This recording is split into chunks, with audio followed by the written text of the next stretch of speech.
What's good, YouTube? I'm back here with another video. Today we'll be reacting to hip hop's worst record deals. Y'all know them record labels do be scamming niggas. So let's get into the video. Imagine you spend your whole life chasing your dreams, pursuing what you love, and becoming the world's next big thing, just to be exploited and left with little to nothing. Since the beginning of the music industry, major record labels have taken advantage of ambitious young artists, suckering them into contracts disguised as a gateway to They be getting finessed. They do be getting finessed. fame, but ultimately leaving them shortchanged. Rappers have been no exception. The hip-hop industry is often known for taking advantage of numerous young MCs who lack knowledge about money and law and left them stuck with some really bad contracts. My name is Luesta, and these are the worst record deals we've ever seen through hip-hop history. The horror stories of artists like Lil Boom, who took a ridiculous $7,500 advance and partially forfeited his rights, might lead you to believe that Just took 770. these atrocities could never happen to the biggest names in the game. However, cases like NBA Youngboy prove that it doesn't matter how many times you're the #1 streamed artist on YouTube, and that it makes no difference if you were roped into signing a bad contract to begin with. I'm sure you all know who NBA Youngboy is. The Baton Rouge rapper took the world by storm with his gritty and painfully honest tales of his life in the streets, and has refused to let go ever since. He has more than 30 billion total streams and over 100 RIAA certified releases, including 3 platinum or double platinum albums. But despite his success, he's only received a fraction of the reward, cementing his story as a cautionary tale for artists on the come up, and yet it's still not even close to the worst one in this video. Once Youngboy rose to the highest peaks of the industry, OGs and media figures started looking at his deal and realizing that he wasn't getting what he was owed, which told them everything they needed to know about how the rap game is run. Why did Atlantic basically tell Youngboy, listen, after 22 Oh, I heard that Atlantic Records is a complete scam. albums that you dropped in a time period where we only contracted you to do 5, we'll negotiate and give you this amount of money, but we ain't give you a mother party of masters back. These are real things. What does that mean? When Youngboy started, he's 17, he's 22 now. You don't understand what's going on. He's just putting out music. Even you look at the guys now that's probably big right now with social media. I just seen they had NBA Youngboy. He's the biggest YouTube influencer as far as music. He did a deal for $2 million for 5 records. So think about that. You got the money up front, but imagine what they get. We have to teach that to the next generation. Look at the bigger picture. Don't just look at the now. At a certain point, Youngboy woke up, realized how unfair his deal was, and started fighting for his release. Beginning with this simple post on his IG story from July of 2020 that read, "I said they can have the next 4 albums for free, all I want is my masters, and I still got told no. Dirty game." Among the top artists on streaming services today, Atlantic Records knew what they had and started getting creative in terms of how they classified his projects just to extend his time there.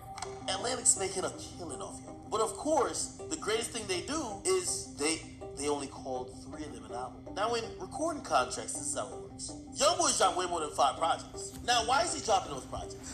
Because that's his way of staying hot.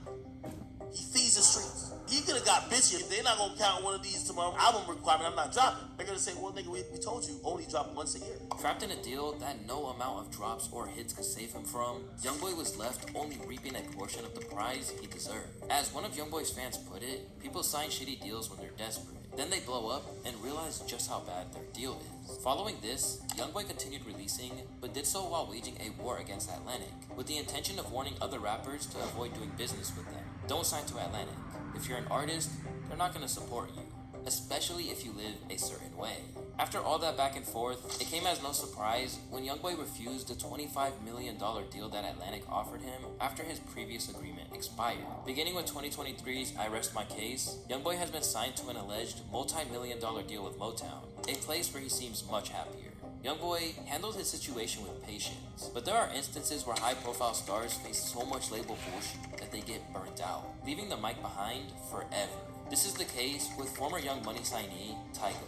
And after what happened to him, it's really no surprise that he stayed independent ever since. In his early career, Tyga was on his mixtape grind. After briefly signing to an indie label run by gym class heroes' Travie McCoy, the Cali rapper caught the attention of Lil Wayne and Young Money, the subsidiary that Tunechi ran as part of his deal with Birdman's Cash Money and public. After getting the chance to show the public what he could do on tracks like Bedrock and Rack City, Tyga's debut album, Careless World: Rise of the Last King, was a major smash. But even though he should have been flying high, what the young artist didn't know at the time was that he was being screwed over big time on his label. After he decided to leave the label before the release of his 4th album, he was about to realize how much he messed up back then. Because as he prepared to leave Young Money, it would majorly cost him.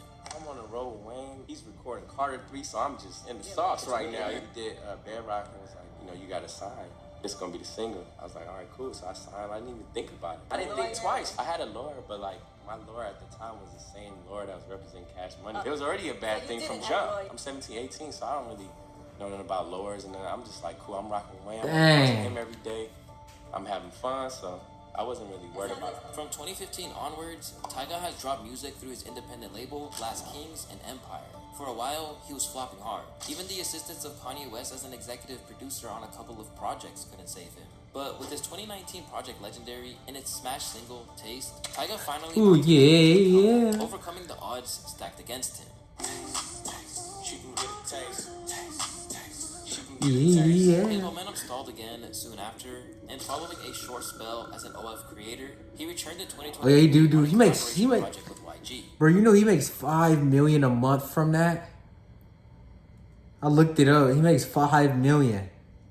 While the track didn't exactly set the world alight, at least he's getting 100% of what he's owed now that he's freed himself from the legal dispute over his first deal. But for someone who was more of a one-hit wonder than expected, failing to live up to your promise can really leave you in a bad spot. When it comes to artists who know that kind of pain, few of them have been as vocal about their misfortunes as Kreayshawn. If you're not familiar, Kreayshawn was once projected to be a huge star. A young white female who brought a unique flavor to the game, Cray caught fire with early hits like Gucci Gucci and Bumpin' Bumpin' back in 2011. Today, a lot of fans feel that, for better or worse, these tracks were ahead of their time and hinted at the direction music was heading in. Imagine if this dropped today. TikTok servers would overload and explode. Courtesy of her huge momentum, the polarizing rapper found herself with a deal from Atlantic, a repeat offender in today's video, and as you'll see, they will only get more and more ruthless. After she was given a $1 million advance, it would take until September of the following year for her debut album, Something About Cray, to drop. It peaked at number 112 upon release, and the only tracks that made any impact had already been released. It was simply a flop, perhaps one that people should have seen coming. After this short-lived adventure, people swept her aside, and she went largely undiscussed. Today, she has yet to release another project with the label. Since then, Kreayshawn has rallied against the contract they put her in, and claimed to have seen almost no money for her most successful tracks. Playing Gucci Gucci, playing Go Hard, that shit don't go to my pocket. You don't get any money from that? No. Not any, like, oh, you get a check for $100. I literally got a check for $100. Literally. Yeah, from ASCAP, like every 3 months. To make matters worse, Cray wasn't only losing out on money, but in turn owes thousands to her label even as Gucci Gucci reached platinum status in 2023. Crazy that I will owe Sony $800K on one album for 10 plus years. It's sounding fishy. I know they're eating off me till this day, but platinum? Still in the same money debt? 10 years? Math, not mathing. Here's more numbers. I swear my debt started at $800K when I saw it 10 years ago, and it has barely changed. Sometimes I even swear it gets higher. In Kreayshawn's case, we see what can happen when an advance is never recouped. She's now stuck trying to free herself from a debt she could never repay. However, not all issues with labels stem from money. For some, creative differences can create even worse predicaments. And for Lupe Fiasco, this was exactly what he dealt with under Atlantic. Way back in the day, Lupe was Atlantic is on a... There's some villains, bro. just like Spitter from Chicago, who seemed like he was next up. Renowned for his incredible technical abilities, Lupe made good on that promise with his debut album Food and Liquor and its follow-up The Cool, which gave him the biggest hit ever on the Matthew Santos-assisted Superstar. Yeah, a fresh cool young Lou trying to cash I'm my finna phone get copyright, Now that he had given the label a taste of the commercial success he could bring them, they wanted all they could squeeze out of him. In turn, this led to their relationship falling apart, and one of the most talented spitters of a generation, getting majorly mistreated by his label. I once asked Lior for my masters in exchange for signing a 360 deal, and he said, "Do I want them in a suitcase to carry around?" A greatest hit from among all the other wild stuff some of these white record execs have said to me with a straight face in private. Around the time he was crafting his third album, Lasers, the label started putting major pressure on him to get things moving along. The whole relationship was disintegrating because he refused to play ball with their demands. I was also told, because you didn't sign this 360 deal, we may or may not push your record. It's some feelings, Shining bro. Down came out and you didn't hear it on the radio station. It's because they never took it to a radio station. As things continued to get tense, fans even organized protests outside of their offices to force Atlantic to drop the project. Yet, Atlantic continued to screw him over, even taking the original version of Airplanes and giving it to B.O.B. instead, robbing him of a hit song. I jump to the sand, I'm wage with a page, my pen's mightier than them, and I got missiles on the stage. Lupe would see continued success with the label, including a #1 album and multiple projects, but was ultimately forced to sabotage his career to regain his freedom. Not like Lasers, I knew that it was going to be some bullshit. So I was like, you know what? I will never, ever, ever, as long as I'm on this label, give this label like my heart. Like what I really, if you're working with somebody, they have to like show you some love, right? So I took an L. Since 2017's Drogas Light, Lou has been dropping what he wants, and fans can rest assured knowing they'll get the rest of his projects in all their intellectual glory. But he's not the only artist who had to scratch and claw to regain their artistic freedom. In the case of Megan Thee Stallion, she was cheated out of millions before she could call her music her own. Signed to the label 1501, owned by former MLB player Carl Crawford, Megan's early career was regularly stunted by 1501's micromanagement. Before long, her annoyance churned into internet outcry. I want to tell y'all that 1501 trying to tell me I can't put out no music. Y'all don't see no music from Megan Thee Stallion? It's because 1501 don't want to drop that music. I know everything that was in that contract. So when I got with Rock Nation, I got management, I got real lawyers, and they was like, "Do you know that this is in your contract?" And I was like, "Oh, damn." As Meg attracted more fame, she earned a management deal at Rock Nation.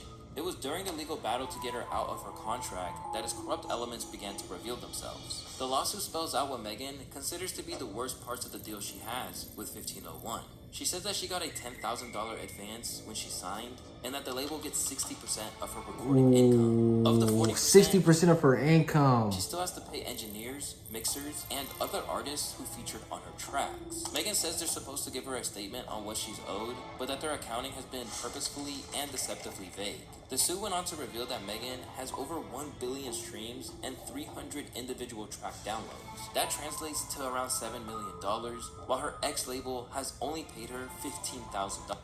Bro, she got finessed. After a Please leave the ads on my videos and earn rewards. It's a win-win. Pi.org is a free a lot of back and forth, they finally settled things in 2023, and by October of that year, she announced the launch of her very own Hot Girl Productions, backed by a distribution deal through Warner. Megan's online tirade, backed by her massive success, landed her a pretty admirable outcome. But other artists have had to take much more extreme measures to get their way. The story of TLC is a perfect example, as they had to resort to gang-like methods in order to shake a terrible deal off their backs. One of the most popular girl groups of the 90s, TLC's Chili, T-Boz, and Lisa Left Eye Lopez all signed deals when they were barely in their 20s. What they didn't realize is that their contract with LaFace Records gave them a measly 56 cents per album sold, which also had to be split 3 ways. This comes out at around $200,000 for every million albums sold. On top of that, TLC received delayed royalty payments and eventually had to file for bankruptcy, despite having grossed millions. After staying silent on the matter, TLC finally hit a breaking point. After they swept the Grammys, they explained that they were in a bad spot and how they ended up in it. I'll put it to you this way. We are the biggest selling female group ever. 10 million albums worldwide. We have worked very hard. We have been in this business for 5 years.